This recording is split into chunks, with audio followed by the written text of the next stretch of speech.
ज्ञान उपार्जन में आप सभी का स्वागत है। पिछली क्लास में हम लोग साउंड के बारे में पढ़े। साउंड क्या है, साउंड कितने प्रकार के होते हैं। फिर हम लोग पढ़े कि जो कौन कौन से फैक्टर हैं जो साउंड के स्पीड को अफेक्ट करते हैं, अर्थात ध्वनि के चाल को प्रभावित करने वाले कारक के बारे में हम लोग पढ़े। उसके बाद हम लोगों ने पढ़ा कि ध्वनि के गुण क्या क्या हैं, उनके परावर्तन, अपवर्तन, विवर्तन, हम लोग सारे के बारे में पढ़े। आज हम लोग डॉपलर प्रभाव के बारे में पढ़ेंगे। डॉपलर इफेक्ट क्या है? तो सर जॉन डॉपलर एक ऑस्ट्रिया के भौतिकवेत्ता थे जो 1842 ईस्वी में डॉपलर इफेक्ट का खोज किया था।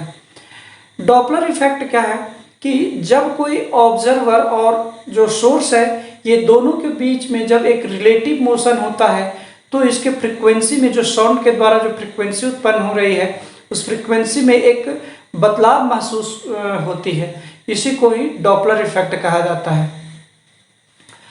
अब हम लोग देखेंगे कि डॉपलर इफेक्ट की क्या क्या स्थितियां होती है। तो इसकी दो स्थिति है कि दूरी का घटना, जब जो सोर्स है और ऑब्जर्वर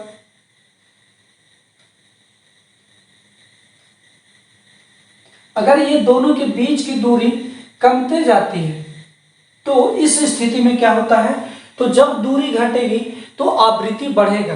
अर्थात जब यहाँ पे ये दोनों के बीच की अगर दूरी कमती है, डिस्टेंस, तो फ्रीक्वेंसी क्या हो जाती है, बढ़ जाती है। और जब ये दूरी अगर बढ़ती है, जब ये दूरी बढ़ाएंगे तो जो फ्रीक्वेंसी होगी वो घट जाएगी। अब हम लोग बात करेंगे कि ये जो डॉपलर प्रभाव है किस किस में पाया जाता है। तो ये ध्वनि के साथ साथ प्रकाश में पाया जाता है, मतलब साउंड और लाइट, ये दोनों में डॉपलर प्रभाव का इफेक्ट देखा जाता है।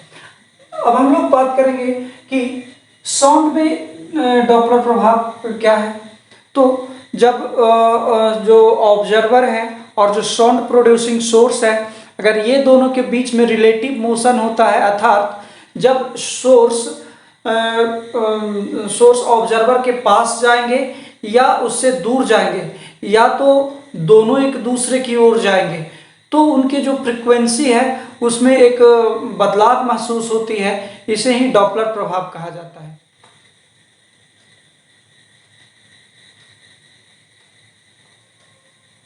डॉपलर इफेक्ट्स इन साउंड। तो साउंड में हम लोग देखेंगे तो पहले तो क्या है कि दोनों स्थिर हैं। अब पहले दोनों स्थिर हैं सेम पोजीशन में। यहाँ पे ऑब्जर्वर है, यहाँ पे जो स्रोत है, और यहाँ पे ऑब्जर्वर मतलब श्रोता है।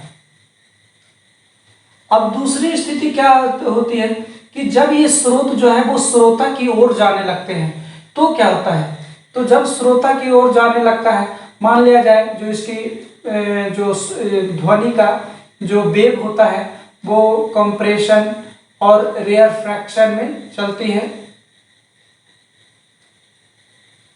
इस तरह से हम लोग इसकी कंप्रेशन की ही बात करेंगे। अभी कंप्रेशन की बात कर रहे हैं, तो कंप्रेशन मान लिया जाए ये कंप्रेशन है। इस तरह से साउंड वेव चल रहे हैं श्रोता की ओर। अब क्या होगा कि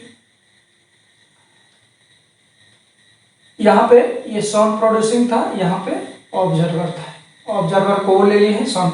अब जैसे ही साउंड प्रोड्यूसिंग जो सोर्स है वो ऑब्जर्वर की ओर बढ़ेगा, ऑब्जर्वर यही है, तो क्या होगा, और जब ये साउंड प्रोड्यूसिंग सोर्स ऑब्जर्वर से दूर जाएगा तब क्या होगा। दोनों मतलब अभी रुके हुए हैं। तब यहाँ पे देख रहे हैं तो हम लोग देखते हैं कि जो दो कंप्रेशन के बीच का जो डिस्टेंस होता है, इसी को ही वेवलेंथ कहते हैं। यही इसका वेवलेंथ है।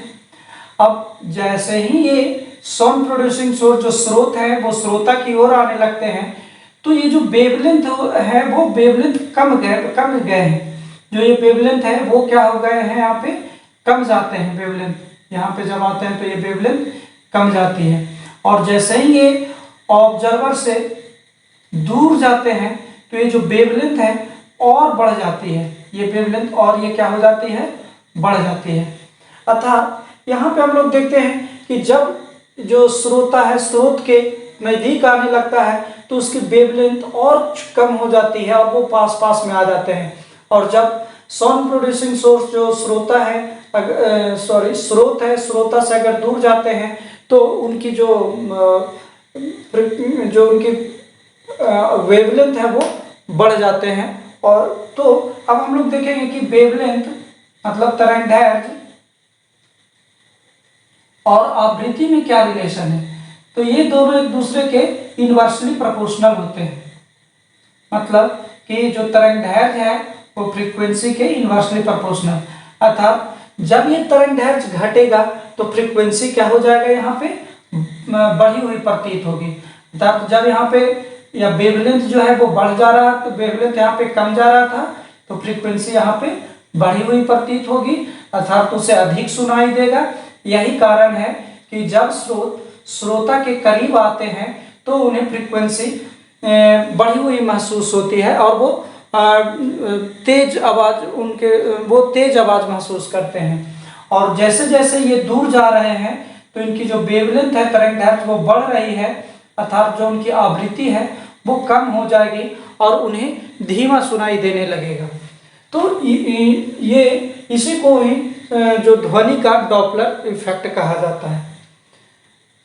ध्वनि के डॉपलर इफेक्ट को यूज करते हुए जो एयरपोर्ट होते हैं वहाँ पे एयरपोर्ट रडार इसी पे ही काम करते हैं। बहुत सारे एयरपोर्ट स्टेशनों पे रडार लगे हो रहते हैं जिससे जो वायुयान की दिशा और उसके जो स्पीड होते हैं चाल वो भी पता कर लिए जाते हैं।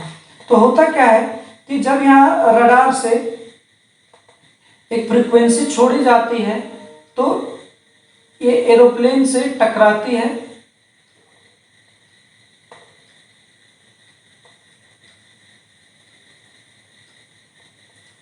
और जब जो एरोप्लेन से फ्रीक्वेंसी उत्पन्न हो रही है और जब ये एरोप्लेन से जो वापस आती हुई फ्रीक्वेंसी अगर अधिक महसूस होती है तो ये ज्ञात होता है कि वो एरोप्लेन हमारी ओर आ रहा है। और जब ये फ्रीक्वेंसी कम महसूस होती है तो हम लोग कहते हैं कि ये जो एरोप्लेन है वो दूर जा रहा है। इस तरह से ये रडार का उपयोग करते हुए हम लोग इसका ये पता कर लेते कि वो हमारे करीब आ रहा है या हमसे दूर जा रहा है।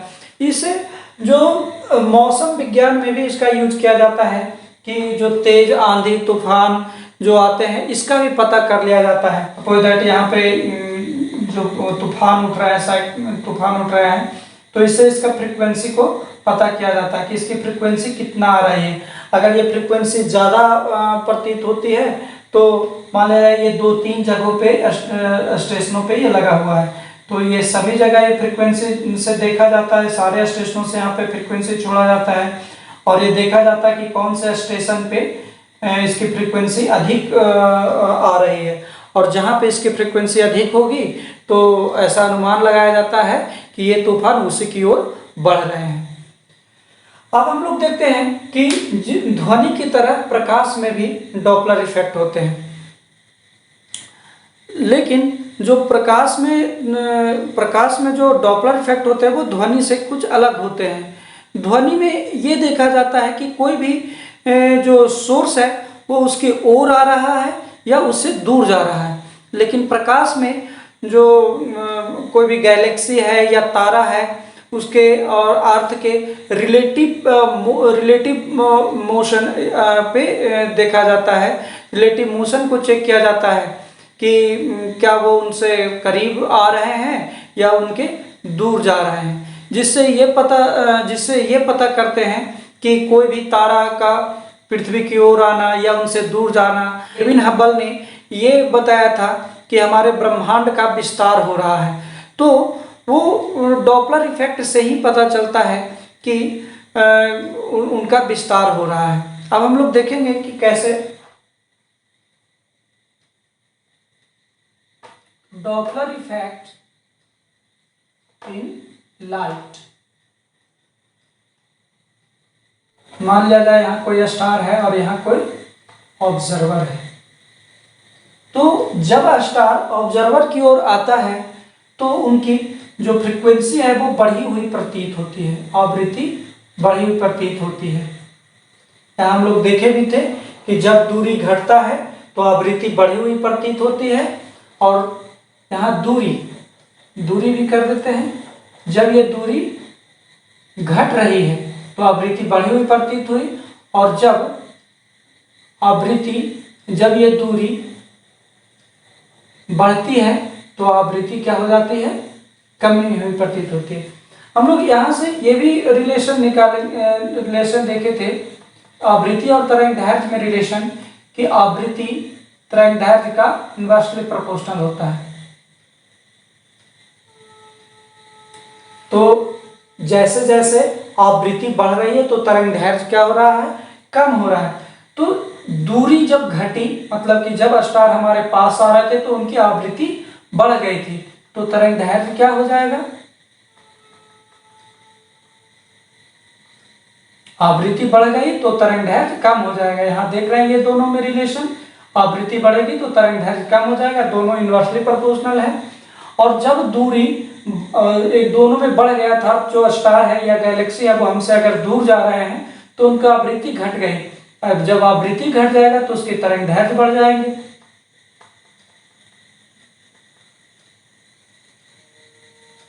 अब देखिए यहां से हम लोग अब एक रिलेशन निकालते हैं जो हम लोग इलेक्ट्रोमैग्नेटिक वेव्स में पढ़े थे।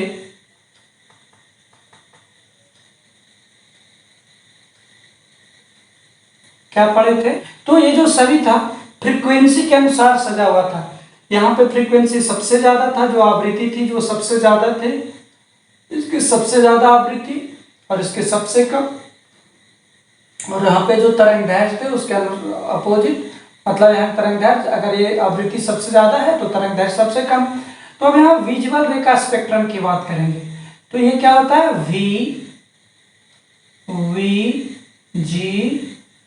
VGO, मतलब violet, indigo, blue, green, yellow, orange और रेड।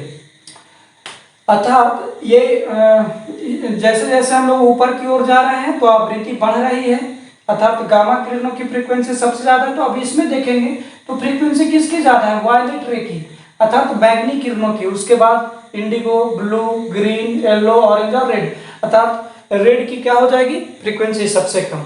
तो हम लोग यहाँ क्या देखें कि वायलेट की फ्रीक्वेंसी सबसे ज्यादा है, तो जैसे जैसे उसकी दूरी हम लोगों से बढ़े, दूरी कमेगी, अर्थात जब वो हमारे करीब आएंगे तो उनकी आवृत्ति बढ़ी हुई प्रतीत होती है। तो हम लोग यहाँ देखें जो हमारे जो विजुअल रे का जो स्पेक्ट्रम है, दृश्य प्रकाश की किरणें का जो स्पेक्ट्रम है, उसमें सबसे ज्यादा वायलेट किरणों की आवृत्ति होती है, अर्थात ये बैगनी कलर की ओर शिफ्ट हो जाएंगे, बैगनी रंग की ओर शिफ्ट हो जाएंगे। और जब हम लोग देख रहे हैं कि ये हमसे दूर जा रहे हैं तो इनकी आवृत्ति घटी हुई प्रतीत होती है, अर्थात इनकी तरंगदैर्घ्य ज्यादा हो जाती है। तो यहाँ पे सबसे आवृत्ति कम किसकी है, रेड कलर की, अर्थात ये लाल कलर में आ जाएंगे। और इसी के कारण यहाँ पे देखते हैं लाल कलर पे सबसे ज्यादा तरंगदैर्घ्य होती है, क्योंकि इसकी आवृत्ति सबसे कम है ये विजुअल स्पेक्ट्रम में, तो यहाँ पे उनकी तरंगदैर्घ्य सबसे ज्यादा हो जाएगी। तो इस तरह से हम लोग देख रहे हैं कि कोई भी तारा जब हमारे पास में आ रही है तो उनकी आवृत्ति बढ़ी हुई प्रतीत होती है, उनकी तरंगदैर्घ्य सबसे कम हो जाती है, अर्थात वो बैगनी रंग की तरफ शिफ्ट कर जाएंगे। और जब दूरी बढ़ती है, मतलब अगर वो तारा हमसे दूर जा रहे हैं तो उनकी आवृत्ति घट जाती है और उनकी तरंगदैर्घ्य बढ़ जाएगी और वो लाल कलर की ओर शिफ्ट हो जाएंगे। इसे ही हम लोग रेड शिफ्टिंग या अवरक्त विस्थापन कहते हैं। तो हम लोगों ने देखा कि तारों तथा गैलेक्सी को पृथ्वी की सापेक्ष जो वेग है या गति है, इसके डॉपलर इफेक्ट से कैसे पता किए। यहाँ पे ये असम्मित और सम्मित के बारे में बात कर ली कि साउंड एक जो ध्वनि जो है वो असम्मित प्रकार का जो तरंग है, मतलब जो ध्वनि में जो डॉपलर इफेक्ट होते हैं वो असम्मित प्रकार का होते हैं। तो श्रोता या स्रोत एक दूसरे के करीब आते हैं या दूर जाते हैं, तो इनमें ये निश्चित नहीं होता है, वो कोई भी स्पीड से आ सकते हैं, जा सकते हैं। लेकिन इनमें जो प्रकाश में जो डॉपलर इफेक्ट होते हैं ये बहुत ही सम्मित होते हैं, सिमेट्रिक होता है। इसमें एक जैसे पृथ्वी के रिस्पेक्ट में अगर हम लोग तारों की गति के बारे में देखते हैं तो ये हम लोग को पता भी नहीं चलता है, इनकी रिलेटिव मोशन को पता करके हम लोग बता सकते हैं। हाँ, यही अगर इसमें जो, क्योंकि ये क्यों नहीं पता चलता है, तो साउंड का जो स्पीड है वो बहुत ही कम है प्रकाश के स्पीड से, क्योंकि प्रकाश का स्पीड 3 × 10⁸ मीटर पर सेकेंड है। और इसी के कारण इतनी तेज स्पीड होने के कारण हम लोग इसकी जो गति के बारे में पता नहीं लगा पाते, अर्थात ये सम्मित है, सिमेट्रिक है। हम लोगों ने डॉपलर इफेक्ट के बारे में पढ़ा। इसमें ध्वनि के डॉपलर इफेक्ट किसे कहते हैं, जैसे कोई भी ट्रेन या कोई भी बस जब हमारे पास में आती है तो वो बहुत तेज सुनाई देती है, और जब वो दूर जाती है तो वो धीमा सुनाई देता है। जब मैं गांव में था तो मैं क्या देखता था कि जो बच्चे हैं, जब तो कुछ भी वहाँ पे सामान बिकने के लिए आता था, जैसे खिलौने हो गए या आइसक्रीम हो गया, तो बच्चे उसकी आवाज़ को सुन के पूरा चिल्लाने लगते थे। और वो जो बेचने वाला वो भी बड़ा ज़ोर ज़ोर से चिल्लाता था, गुब्बारे ले लो या आइसक्रीम ले लो। इस तरह से बच्चे सुनकर ही बताते थे, अरे वो अब जा रहा है। जैसे जैसे उसकी ध्वनि जब घटती थी तो हल्ला करने लगते थे, अरे वो जा रहा है, और वो रोने लगते थे। उन्हें फिजिक्स का रूल नहीं पता है, उन्हें डॉपलर इफेक्ट के बारे में नहीं पता है, लेकिन वो इससे पता कर लेते थे कि वो हमारे पास में आ रहा है या वो हमसे दूर जा रहा है। वो उनकी बहुत कम ही ध्वनि आती थी, उन्हें सुनाई दे देता था कि वो गुब्बारे वाले आ गए या आइसक्रीम वाले आ गए। और जैसे ही थोड़ा सा भी वो अगर दूर जाते थे तो उन्हें ये पता चल जाता था कि अरे वो तो जा रहा है, वो हल्ला करने लगते थे, जल्दी पैसे तो मम्मी, नहीं तो वो चले जाएंगे। तो इस तरह से हम लोग देखते हैं कि उन्हें फिजिक्स के रूल के बारे में नहीं पता, लेकिन जब ये फिजिक्स के रूल में हम लोग देखते हैं तो पाते हैं कि डॉपलर इफेक्ट में कि जब कोई पास आता है तो उसकी आवृत्ति बढ़ी हुई प्रतीत होती है, और जब हमसे कोई दूर जाता है तो उसकी ध्वनि घटी हुई प्रतीत होती है। इसे ही ध्वनि का डॉपलर इफेक्ट कहते हैं। हम लोग प्रकाश में भी डॉपलर इफेक्ट के देखें, जब कोई तारा या गैलेक्सी हमारे पास आती है तो उनकी आवृत्ति बढ़ी हुई प्रतीत होती है, और वो बैगनी किरण की ओर विस्थापित हो जाते हैं। और जब वो हमसे दूर जाते हैं तो उनकी आवृत्ति घटी हुई प्रतीत होती है, और वो लाल रंग की तरफ विस्थापित हो जाते हैं। इसे ही हम लोग रेड शिफ्टिंग या अब्रप्ट विस्थापन भी कहते हैं। अब फ्रेंड्स, हम लोग पिछले क्लास में ये इंटरफेरेंस ऑफ साउंड पढ़े थे, ध्वनि का व्यतिकरण। तो ध्वनि का व्यतिकरण में पढ़े थे कि जब कोई वैसी ध्वनि, जब कोई दो ध्वनि जिनकी आवृत्ति या आयाम समान होते हैं और जब वो एक पॉइंट पे मिलते हैं तो उनकी ध्वनि की ऊर्जा में पुनः वितरण हो जाता है। और जब वो दोनों ध्वनि अगर सेम कला में पहुंचते हैं तो उनकी जो तीव्रता होती है वो अधिक हो जाती है। इसे ही समपोषी या कंस्ट्रक्टिव इंटरफेरेंस कहते हैं। और जब ये दोनों विपरीत कलाओं में अर्थात अपोजिट फेज में पहुंचते हैं तो इसे हम लोग डिस्ट्रक्टिव इंटरफेरेंस कहते हैं। इससे हम लोग देखे थे कि इसका एग्जाम्पल के रूप में अगर हम लोग देखें तो कोई भी जब दो जो साउंड प्रोड्यूसिंग सोर्स होते हैं, अर्थात हम लोग ले लेते हैं कि डीजे को अगर जब बजाते हैं तो कभी भी एक दूसरे को पैरेलल नहीं रखा जाता है, क्योंकि अगर उसको पैरेलल रख दिया जाएगा तो इसमें इंटरफेयर हो जाएगा। अर्थात ये कभी एक दूसरे के जब करीब आएंगे तो एक जब सेम फेजेस में आ जाएंगे तो इनकी क्या हो जाएगी, एक पॉइंट ऐसा है जहाँ पे इनकी तीव्रता बहुत ही अधिक हो जाएगी, अर्थात ये अधिक सुनाई देने लगेंगे। और कभी कभी क्या हो जाएंगे कि जब ये अपोजिट फेज में पहुँचता है तो ये दोनों जब अपोजिट फेज में पहुँचता है तो एक समय ऐसा आएगा जहाँ ये ध्वनि सुनाई ही नहीं देगी, जिसे डिस्ट्रक्टिव इंटरफेरेंस कहते हैं। यही कारण है कि दो साउंड प्रोड्यूसिंग सोर्स को कभी भी समानांतर में नहीं रखा जाता है, उसे किसी एंगल पे रखा जाता है। अब हम लोग बात करेंगे डिफ्रैक्शन ऑफ ध्वनि का विवर्तन पे।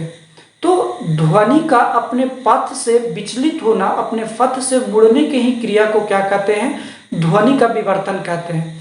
अर्थात क्या होता है कि ध्वनि का जो तरंग दैर्घ्य होता है उच्च कोटि की होती है। इनकी लगभग जो तरंग दैर्घ्य की कोटि होती है वो 1 मीटर की होती है। तो जब इनमें जो अवरोधक है, जो यहाँ पे जो आएंगे, जब इनके अवरोधक लगभग उनकी जो तरंग दैर्घ्य के कोटि के अगर बराबर होती है तो वो उसके क्या होता है, किनारों से मुड़कर और उनसे उनके दूसरे साइड में चले जाते हैं, मतलब किनारों पे वो मुड़ जाती है। इसी घटना को ही क्या कहते हैं, ध्वनि का विवर्तन कहते हैं, डिफ्रैक्शन ऑफ साउंड। अब हम लोग ये भी देखते हैं कि जब हम लोग एक कमरे में हैं और दूसरे कमरे में अगर कोई बैठा है तो उसे हम लोग नहीं देख पाते हैं। क्यों नहीं देख पाते? क्योंकि जो लाइट में भी तो डिफ्रैक्शन होता है, उसमें भी तो विवर्तन होती है, लेकिन उसकी जो तरंग दैर्घ्य होती है वो इतना नहीं मुड़ता है, वो बहुत ही हल्का फुल्का मुड़ पाता है, जिसके कारण हम लोग कभी कभी जो शैडो में भी मतलब देख पाते हैं। लेकिन जो साउंड में होता है वो बहुत मतलब वो इनके अवरोधक भी बहुत बड़े होते हैं, क्योंकि इनकी तरंग दैर्घ्य की कोटि अधिक होने के कारण इनके अवरोधक भी बड़े होते हैं और ये आसानी से वहाँ पे मुड़ जाते हैं, जिससे हम लोग एक कमरे में बैठे हुए दूसरे व्यक्ति के कमरे में बैठे हुए इनके आवाज़ को आसानी से सुन लेते हैं। तो अब हम लोग साउंड के बारे में लगभग पूरा हम लोग बात करेंगे कि जो ध्वनि में पोलराइजेशन होता है नहीं, तो ध्वनि में पोलराइजेशन नहीं होता है। ध्वनि का हम लोग जो ये लाइट में पाया जाता है, लेकिन ध्वनि में जो पोलराइजेशन होता है, ध्रुवन की क्रिया नहीं होती। ये क्वेश्चन पूछा भी गया है कि क्या ध्वनि में पोलराइजेशन ध्रुवन की क्रिया होगी, तो नहीं होगी। क्या होता है कि कुछ बच्चे लोग को ये समझ में नहीं आती है तो वो क्या करते हैं, उसे रटने के प्रयास करने लगते हैं। लेकिन अगर ऐसा वो करेंगे तो उन्हें समय पे वो याद नहीं, रिकॉल नहीं कर पाएंगे उस चीज़ को। तो इसे समझने के लिए वीडियो को पूरी देखें। अगर आप वीडियो को स्किप करते हैं तो आपको पूरी समझ में नहीं आ पाएगी। आप अपने कॉन्सेप्ट को क्लियर करिए। अगर आपके कॉन्सेप्ट क्लियर हो जाएंगे तो वो क्वेश्चन किसी भी तरह से देंगे तो हम लोग एग्जाम में क्वेश्चन को सॉल्व कर लेंगे। अब जो है इसका एक न्यूमेरिकल पोर्शन रह गया है। हम लोग न्यूमेरिकल पोर्शन और इससे जुड़े जो ऑब्जेक्टिव प्रश्न बनते हैं वो हम लोग अगले क्लास में, आप इस वीडियो को पूरी देखें और कमेंट बॉक्स में अपना सुझाव दें। धन्यवाद।